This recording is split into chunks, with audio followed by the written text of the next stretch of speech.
On January 6th, failure wasn't a lack of warning. It wasn't a lack of experience. It was a failure of permission. In this episode, former U.S. Capitol Police Chief Steve Sund walks us back into the command center and into the decisions that still shape what we understand about that day. Hey, Steve, we're doing this interview right around the 5-year anniversary of January 6, 2021, the riot at the Capitol. You were chief of police on that day, and you've written a book. And I want our audience to understand that this is the definitive piece of work. If you want to know what really happened on January 6, what led up to it, the aftermath, all the good things that happened that day, the heroism of the Capitol Police and other jurisdictions, and how they were able to protect the Capitol and prevent any member of Congress or staff from being injured or killed. And I want to get that out there, first of all, because we're not going to be able to cover all the details in this book. We've already interviewed you in a great 3-part series a year ago about what happened on January 6th, and we talked about your book. But in hindsight, okay, here we are 5 years later. I'd like you to just reflect on January 6th, the lead up, the aftermath. What was your toughest challenge, the toughest moment that you faced on January 6th? And then we'll talk about, some of the mistakes that were made and some of the lessons that we've learned.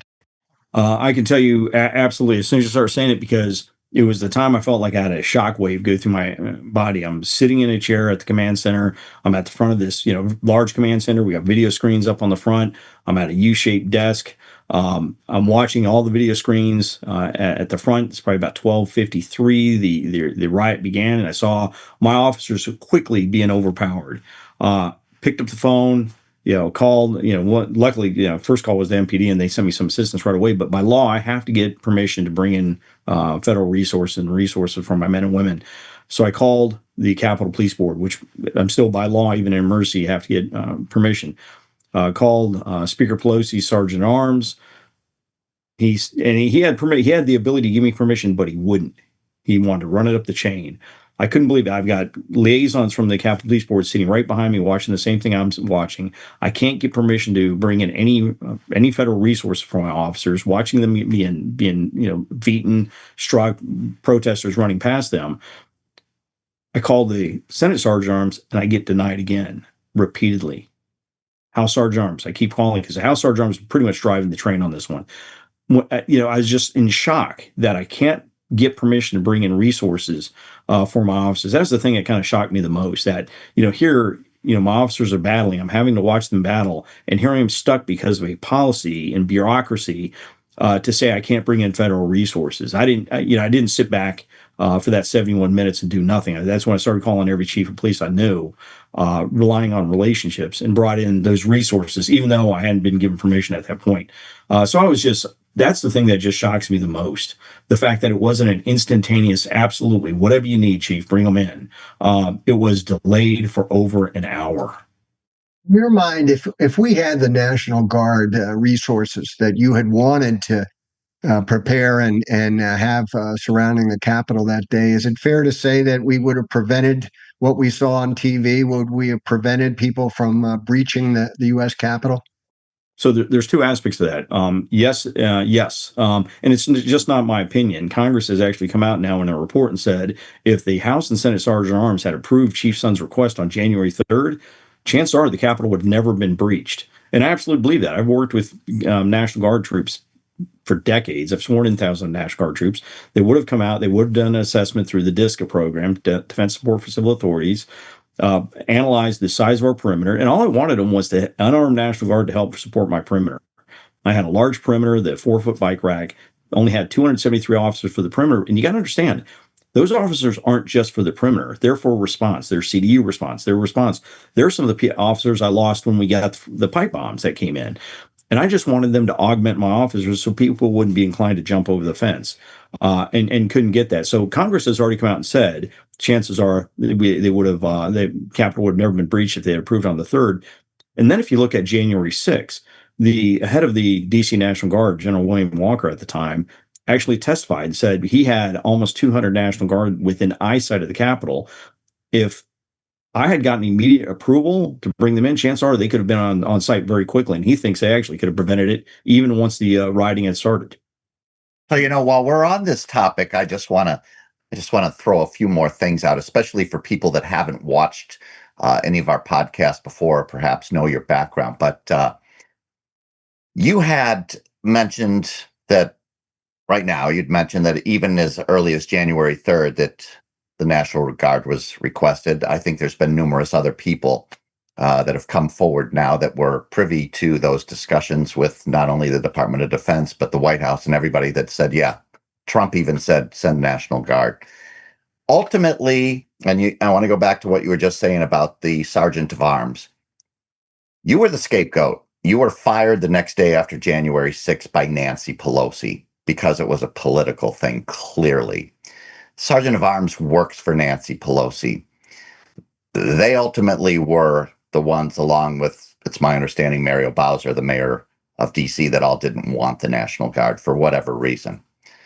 But here's what I want to ask. So there's been reporting, and I just want to know if you know anything about this or if it's true. When the Sergeant of Arms left, whenever that was, it's been reported that he had to sign a NDA, a non-disclosure agreement, which I've never heard of before. What do you know about that? So as far as so you have two sergeant arms, you have Mike Stinger and you have Paul Irving. I suspect you're probably talking about Paul Irving, or maybe you're talking about both of them. Don't know under what circumstances they left, but I will tell you this: what I find interesting is when I left. Again, I was stripped out within 24 hours, and then removed from my office. That Friday, I got a call and said you're immediately out of your office and disconnected from everything. So you got to wonder, why did that happen so fast? That's a whole nother story. But for me, no NDA. They never approached me about an NDA. But what's interesting is several officials after me that were disciplined, some people that are whistleblowers that they went after, all within the department, from what I understand, were required to sign NDAs. Who signs an NDA unless you got something to hide?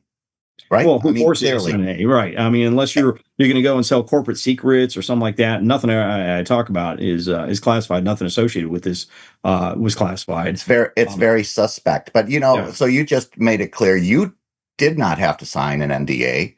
No. But what I remember in discussing with you before, you had some issues with people, even threats, trying to dissuade you from writing your book. Well, let's see. Again, had a number of people that were concerned about your writing book. I'll take the January 6th Select Committee, because that was right. When we were having negotiations with them. Again, they never wanted me to just testify in public. I would have been happy to testify in public, and they kept pushing for a behind the closed door interview, which I ultimately did. And they, I think, were concerned I was writing a book. So that, there's a little bit, hey, are you, out there writing a book? And for me, it wasn't about writing a book. It's about doing an after action report and making sure that somebody understands what really happened based on the facts. So yeah, that was kind of the pressure I'd gotten. I don't feel like I'd gotten a whole lot of pressure from up on the Hill about it. I stayed very quiet about putting it together as I just collected information. But I will tell you this: I had whistleblowers from within my own intelligence unit come out. Several of those ended up getting disciplined, which was sad. Whistleblowers within the intelligence community itself, Department of Defense whistleblowers come out. That helped support. That were very supportive of the book. And the number one support I get today, which is interesting, because I still have a great relationship with Capitol Police officers, MPD officers, a lot of my brethren. A lot of Capitol Police officers continue to tell me just how happy they were that I wrote the book, and actually their story, because it's their story too, is told in a factual, unbiased account. So I remember Dennis telling us about reading the book when he read the book and saying it was the most detailed, factual account and you had all of the references, the cross references, the side notes, and whatever. Dennis, maybe you want to jump on that. Yeah, I mean, I do a lot of reading, and I will tell you that probably is the most research heavy, citation heavy book that I've read in a long time. He's got dates and times, exact times and dates. You have messages, exact copies of messages, emails, etc. I was like, wow. That gave whatever level of credibility you had, that just put it way up there for me. And the good thing about the book I found is that it was a page turner. I mean, you talk about all the detail and all the research that went into it, but you felt like you were there on January 6th, living through the minute by minute action out on the grounds of the Capitol, what was happening behind the scenes in your office, Steve. I found it fascinating, and again, I encourage all our audience to go out and read it, because we're just going to be able to touch the surface here today. One question I had, getting back to your earlier comments, is based on what you know today, have changes been made to allow for the chief of the Capitol Police to have more control, more say over what resources he or she may need if ever a crisis like this occurs again? So the biggest problem I faced in looking back at it was the political influence that people have over the chief of the Capitol Police. You have the Capitol Police Board; they're all politically appointed individuals. They exert an extreme amount of pressure on the chief, and that still exists. And then you have 4 congressional oversight committees that are really staffed. Even though you have members of Congress on each of the oversight committees, really a lot of the political pressure comes from the staffers that gets pushed down. And it's sad to say that that environment still exists. The one thing that did change, and I have a lot of people, that will question, oh, did you have to keep going for permission? Did you really have to get permission? If you doubt it, the one law that I referenced, the 2 U.S. 1970, they changed. They changed 11 months after January 6th. In December 2021, they did the U.S. Capitol Police Emergency Authorization Act, I think is what they did the amendment titled. And now they grant the chief of police, when he deems necessary, he or she deems necessary, to call in federal resources without going through that bureaucratic mess. So the one thing that changed was they changed to U.S. 1970. But besides that, the structure that I still think adds to poor planning, poor preparations, whether or not your officers are going to be in hard gear, whether or not you're going to put up fencing, all relates way too much, allows too much power from political influence to affect those decisions. Rather than look and say, hey, we've got somebody that's a 30-year police veteran, let's listen to him. If he says that his officers need to be in hard gear, put them in hard gear. You need fencing, let's give them the fencing. But now you just got to go through all these rigmaroles and get approval. Think about it. We didn't have tasers up on Capitol Hill. What an environment for less lethal. That's an environment you need a number of different options. But because we deal with mental health consumers all the time, it took years for me to get tasers, and I had to go through these committees and keep defending myself why I wanted tasers. That's a no-brainer. Why would you not? Why would you not want them immediately? And have to deal with staffers to get permission to bring in tasers? That just makes no sense. So, see, I think it's important here just to make sure that we say, or let you talk about the fact that since this whole incident, you've been exonerated. Life has changed quite a bit for you, but you've also been involved with Congress. You've been speaking to some of the senators, the Congress people.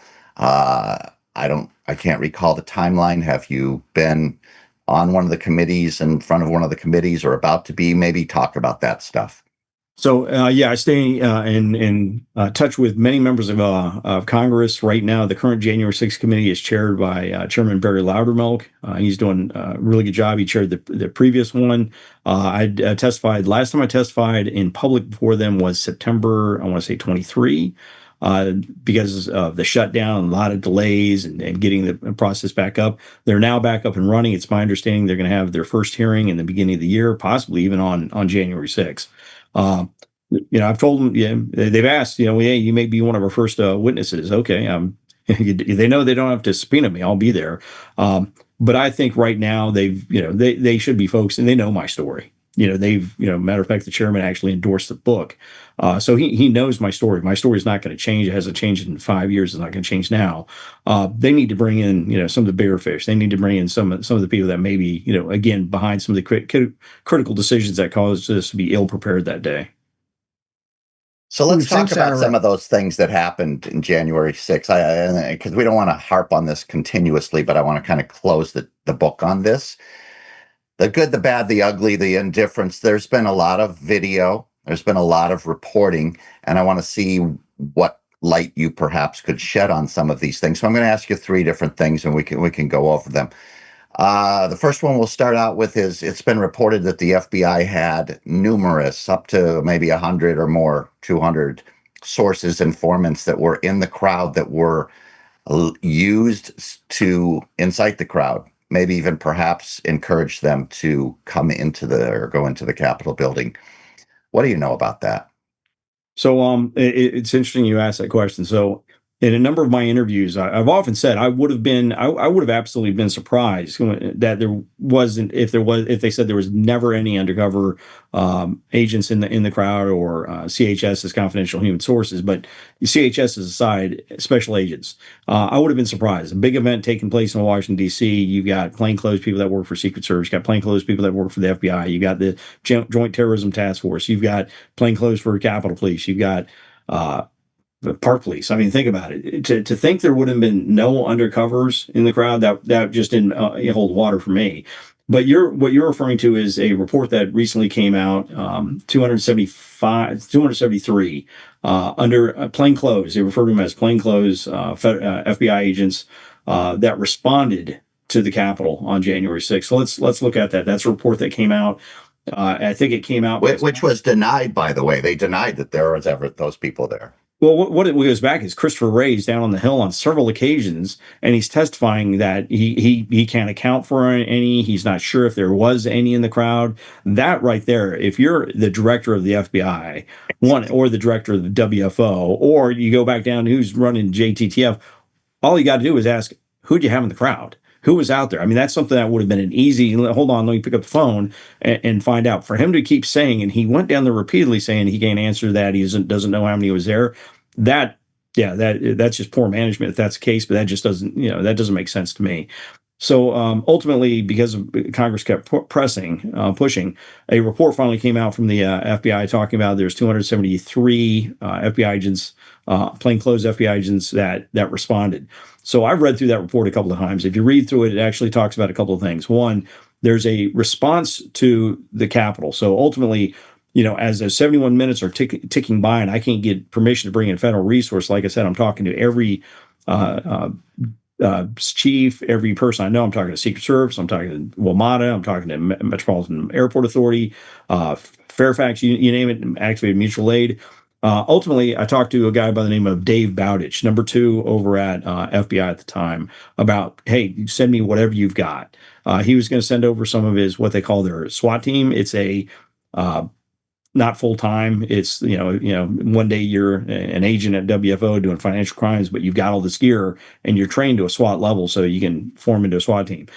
So I contacted him. He was going to send people over to Lot 16. We were going to deploy them from Lot 16 inside the building. And at Lot 16, I had somebody, keeping track of who we were getting over. I've been involved in active shooters before. I knew I wanted to keep track of my resources. And from that, I got an counting of 55 at the end of the night. 55 FBI agents came over to assist. So we've got that tranche. Another one is when I went over to brief the Senate over on the Senate division, the Senate side of the Capitol, the hostage rescue team was on site. I'd been told that actually helicoptered in and fast roped into Lot 16, but they were on site there. I wasn't aware of that. That wasn't part of my accounting. Their hostage rescue team, I think it's right around 44 to 48 people, maybe, actual operators, not counting all their support. So, okay, maybe there's another 40, 45, let's say. So now we're up to about 100. Then they talked about deploying some FBI agents to the 2 pipe bombs. We had the one at the RNC, one at the DNC, and I know for a fact FBI was there. They responded in plain clothes, 5, maybe 10 per site. That's maybe 120. So we've got a big difference between the 120, 130 I might be able to account for and the 270. I have no idea what the other ones were doing. I think there needs to be a better accounting. The only reporting I've heard of an undercover law enforcement officer in the crowd encouraging people to go into the building was the committee under Barry Loudermilk had a video of what they reported to be an MPD officer, possibly part of their intelligence division, encouraging people, you got to go in, you got to move towards the Capitol, you got to go in. So that's the one they have on video that I'm aware of. But yeah, there's just a big discrepancy, 273 versus the numbers I have. It'd just be nice to know exactly what everybody was doing. So the two other parts of this to wrap up. So there's video out there. Well, first of all, there's a lot of video, right? But there's still video from the U.S. Capitol building that hasn't been released, which a lot of people are wondering why is that the case. But the videos that I'm going to ask you about. So there's this one guy, pretty recognizable on TV with the horns and the crazy hat. He was like the Grand Poobah or something, the shaman, whatever he was. And you see him, and he goes into the to the floor and tries to get up on the speaker's chair or whatever, and it looks like before and after that he's being essentially escorted or given a tour by a Capitol police officer. Tell us about that.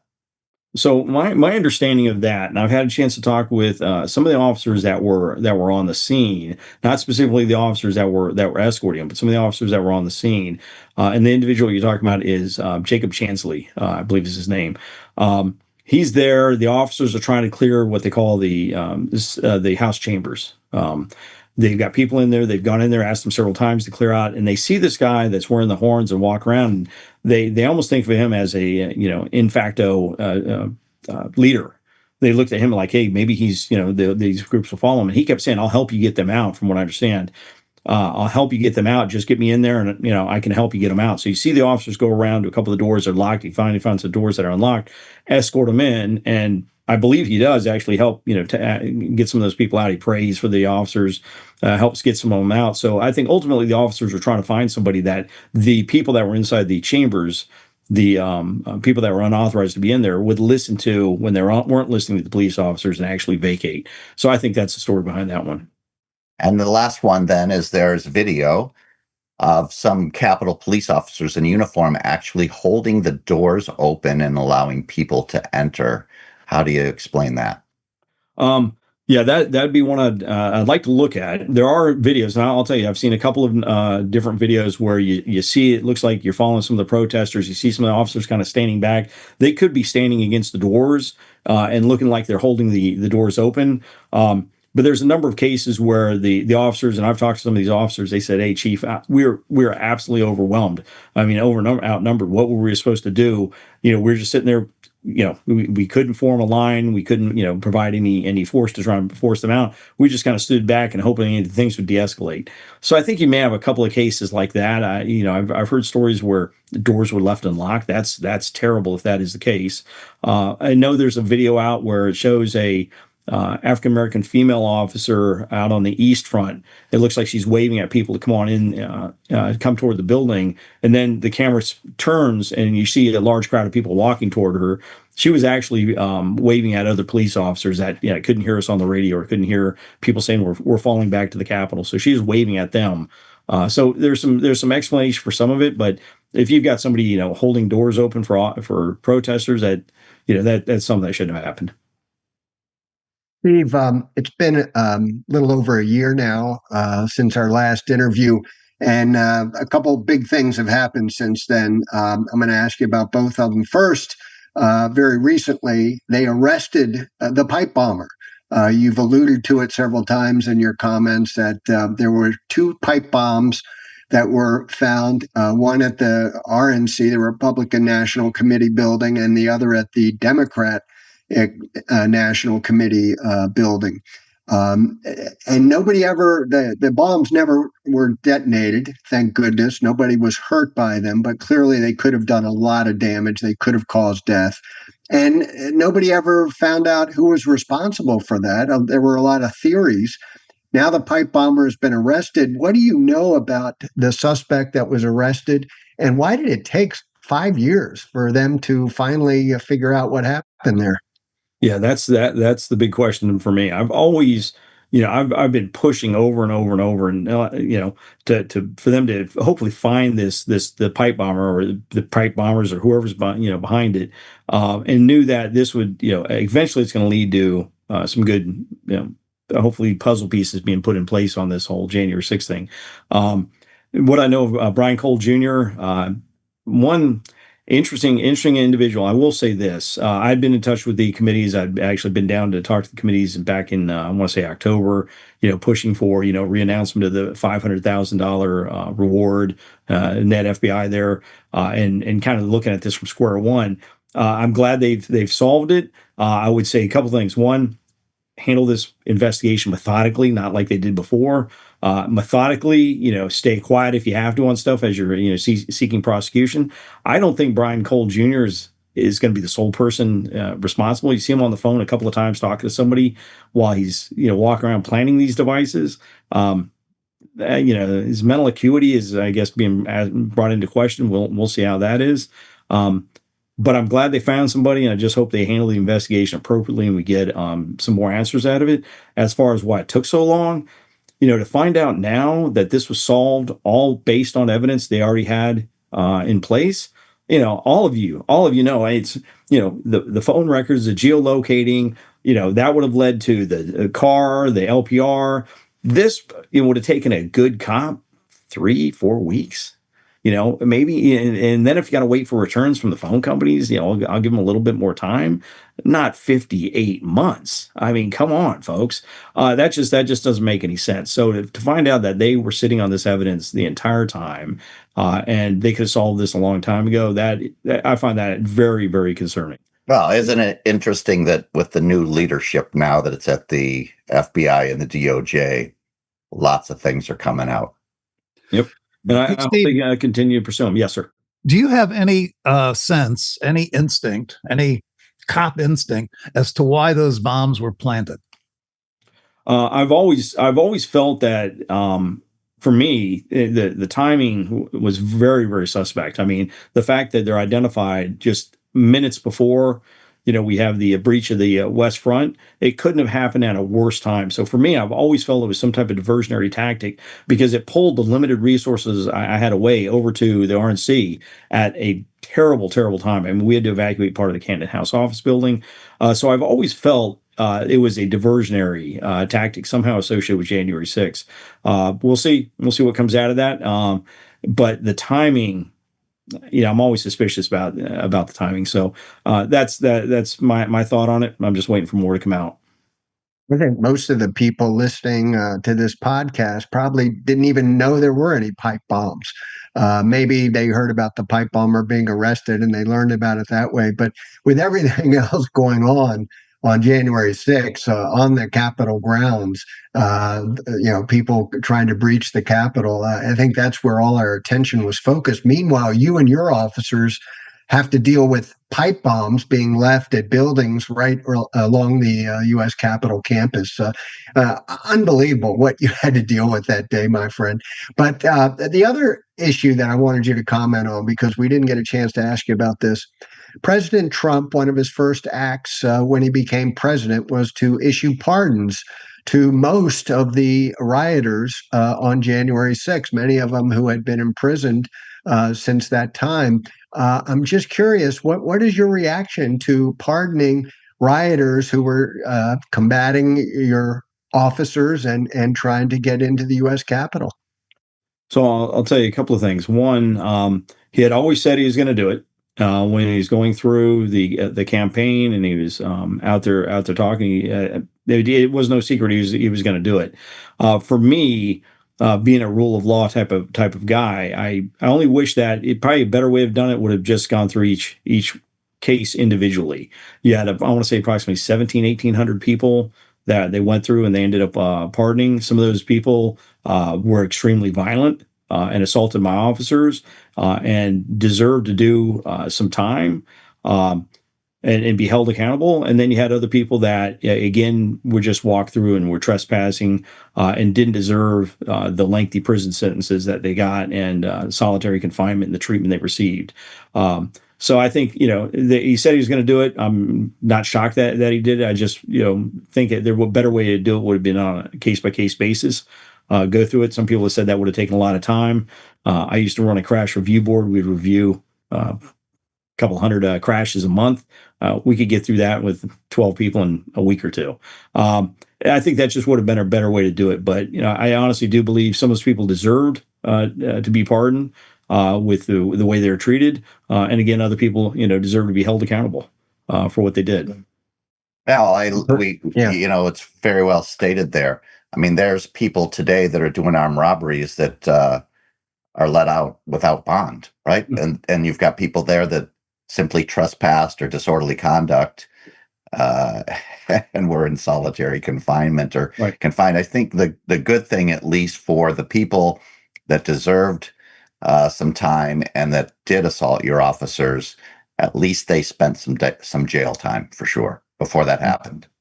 Yeah, because some of the injuries, I know a Montgomery County officer that won't return, and we got a Capitol Police officer won't return to service. It wasn't necessary. We didn't. But anyway, I don't know what those people that were involved in that, what their motives were. But again, like you said, some people deserved it. Some people didn't deserve the extensive time. And I've been in policing in DC for 30 years. I've never seen jail sentences like that in my entire career.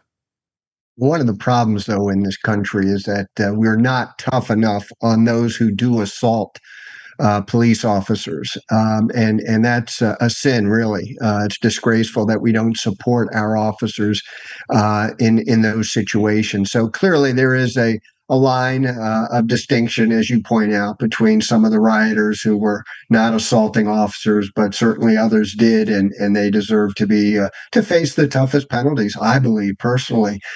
Steve, I'm interested in this. You've been through a lot in your career. And then you had to face maybe your toughest challenge of your career on January 6, 2021. What advice would you give to other chiefs who might face a similar crisis, sometimes politically motivated, but any crisis along the lines of the type of riotous situation that you had to deal with? Wow. That's interesting because I've been thinking a lot about what our chiefs are going through right now. Chiefs really need to focus on the reason they're there, to provide, to protect the community, take bad people off the streets, and look out for the men and women that are doing an incredible job out there, and really, really focus on that and keep politics out of it. And I'm going to get to your question here in just a sec. Big concern I have right now is when you look at, how the whole hiring process for chiefs right now, you get the city council or a mayor, they're the ones hiring the hiring firm. So they set the standards. They set, why they want to get the person in there. And are you hiring chiefs for the right reason? You want to make sure you get chiefs in there, like I said, to protect the community, take bad guys off, and put them before the judicial system, and make sure the men and women that are working for them are getting properly trained, equipped, and put out there. I'd say any chief that's faced with a critical incident like this, be very cautious of who's giving you advice. Everyone's going to give you advice based on what they're looking to get out of it. That's something I look back on, different people that came to me, even within my close circle, that came to me with some advice and wondering why did they give me the type of advice that they gave me at the time. Like I told people, if I knew then what I know now, I would have never resigned. Just be prepared. You never know. It could be traffic's not gotten bad. It could be not even something your officers do. It could be something that comes up on social media that had nothing to do with an officer's action. Next thing you know, your day's turned upside down, and your whole career is online. Just be prepared. Have a core group of people that you trust absolutely, that you can go to. You trust their opinion, and have them on speed dial, and be ready to talk to them. But just ultimately, make sure that if the stuff hits the fan, sit back, analyze it from a distance as best you can, take care of yourself because you're going to go through some tough times, and take really good notes, because ultimately, you're going to look back. It's going to be crazy for a little while, but then when you finally, start, being able to think a little clearly, you're going to want to make sure that you did everything right. And if you didn't, you didn't. But just make sure you're keeping really good notes, and be. Steve, Oh. saying all this, I just want to say nothing is more important than leadership and a strong leader that's good, that has the backs of their people. And unfortunately, the politics are so ingrained in all this that's just not happening. You're looking around the country at different incidents, and you see that chiefs are being hired because of their ethnicity, their sexuality, whether they got a D or an R behind their name, and the people that are the political leaders want those people to be their lackeys, basically, and somehow or another we're going to have to get around that. But we're talking about chiefs, and this is an interesting question, and nobody probably has more insight than you for all the years that you worked at Metro DC. But the chief right now is stepping down from Metro DC and has been accused of cooking the books and not reporting crime statistics fairly, basically covering them up. And that report just recently came out. I wonder what you think about that. So my concern is, when you look at crime and the statistics, it's way too subjective.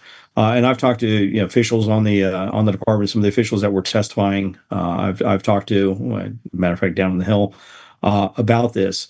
And when you look at it, the chief needs to realize, and whoever was pressuring the chief, if someone was, but the chief needs to realize, their number one job is to protect the community. To take bad people off the streets of the community. If you've got a crime problem, you got to face that crime problem, because I hate to say it, by going through, and there's a city council had passed legislation that allowed almost for an intermediate type of charge, from what I understand, that someone could say, hey, this person was, shot. So that's for me, I look at it, that's ADW, assault with a deadly weapon. That's going to be, ADW, violent crime. It's going to go on your stats. Well, they could change it to a unlawful endangerment charge. What the hell is that? So you're now going to have an unlawful endangerment charge. So if you find a suspect, what do you charge him with? ADW or unlawful endangerment? And is he going to be taken off the streets? Because now he's not going to be part of your Part 1 offenses, things like that. You're not doing your citizens the justice they deserve. So by watering down charges and making your city look safer. And I don't think this is just going to be Washington, D.C. I think you're going to see this in other areas, because it's too subjective. You're doing it. It's extreme disservice to your community. You're allowing, criminals to walk free. You're allowing the community not to realize and just how unsafe it is. And people have always said, oh, crime's down 24%, violent crime in Washington, D.C. It sure doesn't feel that way, because they were right. The perception was still a violent city. And they're now finding out that if you look at the FBI Part 1 offenses, violent crime was actually up, 1.6%?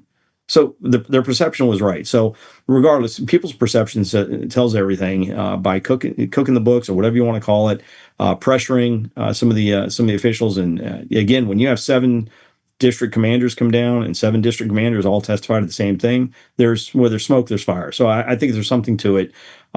I'm thankful when I was at MPD and I was a commander, I ran their special operations division. You notice they called down the 7 patrol districts, not the commander of special operations, because that's just, we don't keep crime stats. We don't report crime stats, because that's just not what we do. And I'm just awfully glad right now that I was never in that position. Right. Let me track back to the answer you gave to Craig, Steve. He asked you, what advice would you give to chiefs these days? And the political situation is what it is. I don't know if we're going to change that anytime soon. Unfortunately, it is what it is. But I don't want this to get lost in what you said. You just gave about a 2-minute course on leadership. Okay. I teach a lot of leaders in my private practice. I consult with a lot of businesses. I'm going to take what you said, if you don't mind. Can I take that? I mean, absolutely. Have the core group around you that you trust. Yeah. Oh yeah. Who do you trust? And that's that sounds like an easy question, doesn't it? That's not an easy question. Who do you trust? And analyze the situation. Sit back. Most of the people that I work with, they're not in life or death situations. Nobody's going to die, but the business may be in jeopardy. Jobs could be in jeopardy. So there's some consequences. But if you, as a police chief, can pull back, sit back and say, okay, what the hell's going on here? Can't a business owner do the same thing instead of just reacting? And how many of them just react? I like the idea about notes. And I mean, your book, which we've referenced several times, your book is an absolute tribute to the notes that you took because it's all there. What is wrong with some of our business owners? They're not taking notes. They're not making records. You know, I always had a saying when I was running businesses, if it isn't in writing, it didn't happen. It didn't happen. You know, so I mean, I just want to highlight that because that was a mini course in leadership, and wow, lesson learned. You ought to be out there on the stump speaking to leaders. We got to put you out. Dennis, the other thing that I took away from what he said was, and this is particularly true, I think, in public safety and law enforcement, when you have to deal with a crisis that overwhelms your officers, your department, you have to have relationships with your neighbors, other colleagues in other jurisdictions nearby, so they can come to help you and come to rescue you if needed. And thankfully, Steve had, as you said at the introduction, 30 years of law enforcement experience. He had built all these contacts and relationships, and he was able to rely on them when he needed them the most. I know that's ultimately, in our last interview, what you deemed to be the answer to the crisis was you were able to get help from your friends at neighboring law enforcement agencies, and they ultimately saved the day since you weren't able to get the National Guard that you wanted in the first place. Steve, I want to maybe draw some conclusion here, but I don't want it to end without you talking about the impact this January 6th episode, the aftermath, has had on you personally, on your family, on your career. We all agree that you were the scapegoat. You were basically dismissed the day after January 6th. You didn't have a chance to do a debrief, to get to the bottom of what happened, what could we have done differently, etc. You were let go, and it hurt you personally in a big way. I know. You're a great man. You've handled it beautifully, very gracefully, courageously. But tell our audience, what it was like to have to basically, be dismissed the day after all this happened, and you lost a pension that you were going to soon be eligible for. Your reputation was tarnished, certainly, by a lot of what was said in the media and a lot of the political, undoings, if you will. Help us understand where you are today and some of the injustice that was done to you and what we're trying to do to get it right. Wow. Wow. Yeah, I look back on it. There's a lot of impact. It's interesting when 12:53 when we get attacked on the West Front, and I start making those calls, and I'm not getting the support I thought would be an easy support. Like I said, I felt a shot go through my body, and only recently do I feel that has really reduced. I used to almost think, hey, it's almost gone. I mean, we start talking about it now, and I can feel it start rising back up. It's just anxiety and stuff like that associated with it. So it's there, but yeah, you think about your family, you think about your wife. That'd be another thing I'd say. Whether it's a business leader, whether it's a chief of police, do not underestimate the impact your job is going to have on your family. Please do not underestimate that for a minute. It had an individual impact on all my kids. I had 2 kids that were under the age of 18 at the time. One daughter that was right around that age. That it impacted all of them differently, and I've had a chance to talk to them, and I talk a little bit about it in the book with it. But don't underestimate that. For me, again, that a lot of communications. Thank God, I'm a big family man. I'm a man of faith that have helped me through it. But for me, you talked about, getting stripped out the very next day. That was what it was so perplexing to me. Why so quickly? Why the quick hatchet job, not involved in any after action, not involved in any of the use of force, anything like that, and pulled away, literally just cut off. I'm very thankful. I've got a core group of officers that reached out to me regularly. That helped me out a lot. But just be prepared for that. Exercising helped me through. You talked about the pension. I'm still working to try and get it back because ultimately they came back. The 17 law enforcement agencies I called in, and again, I can't stress enough the importance of those relationships, because my law enforcement brethren weren't asking, do you have an emergency declaration? Is this abiding by the law? They were like, where do you need me? How quick? So when you look at that, the very next day I'm pulled out. Lose the retirement. The 17 agencies I called in, end up getting awarded. And here I am sitting, all alone at home, and we're going to try and get that pension back. So I've got a number of members of Congress. I was just back on the Hill week before last, meeting with another member of Congress, trying to get some more people behind, them, coming back saying, hey, I was the one guy that tried to prevent January 6th in advance. I was the one guy that tried to prevent it while we were under attack, and I'm the one guy that actually was publicly held accountable and stripped out of my position. Something, I'd like to see some type of correction there. We'll see. I think this is going to take a little bit of support from the executive office of the president.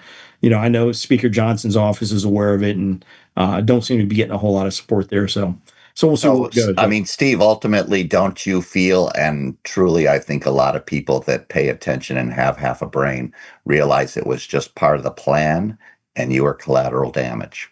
Had nothing to do with you personally. Well, yeah, and again, one thing I'd also tell leaders: never take anything personal. I try not to take it personally. It's interesting because we now know, and the chief that took over after me, Tom Manger, has actually come out and he testified that it was absolutely an intelligence failure.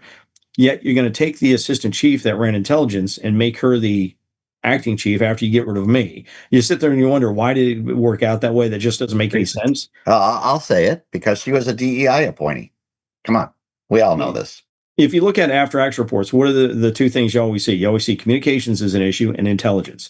If that's the case, bring somebody in from the outside, bring a former chief, somebody like that, make them acting if that's the case.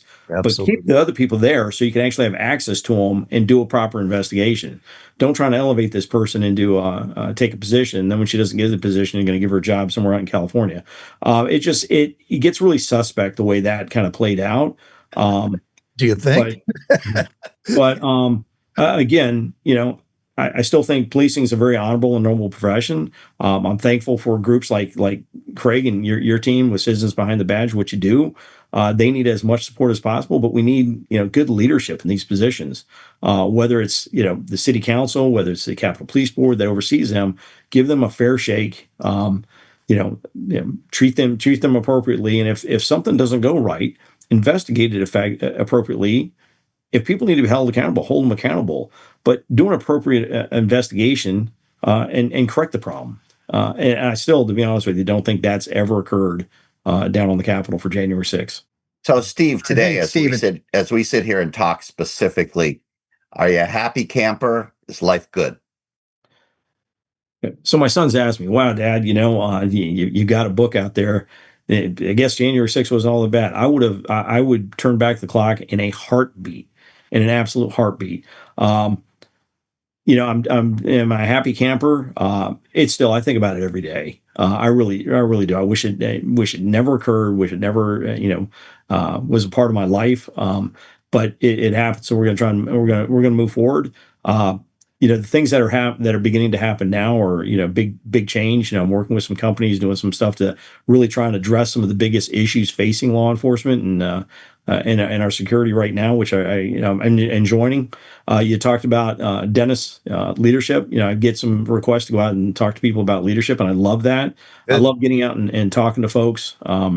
And whether it's about J6 or it's about, special event management, national special security events, things like that. I like that. So I like the change that is now, here we are 5 years later, beginning to happen. And I really enjoy that. That's good. That's where I'm getting back into my stride. That's good to hear. You deserve that. You deserve that. You said something that hit me again. Don't take it personally. That's great advice, but it's real hard to do, isn't it? It's real hard to do because, damn it, it is personal. It is personal, and it's very hard to remove yourself sometimes from that situation. So I give you all the credit for being able to do that. You've had to do that, and I understand it's still with you, but somehow you have figured out a way to move without it. And I predict things are going to get better and better for you as time goes on. So that's what I feel. But I want to thank you again. We're going to have to build you your own studio. You've become like a regular on this podcast. Come on, Craig, let's build Steve a studio. Yeah, I'm all for it. He's my favorite guest. Sure, he does it so well. What can I say other than thank you for sharing at the very level of your heart and soul. I mean, we asked some tough questions, and you gave us some real authentic answers, and that's what our audience on this podcast likes. They like the truth, and we promise to bring them the truth. So, well, I've always told people, I'll answer the question as best I can. If I can't, I'm gonna tell you why I can't.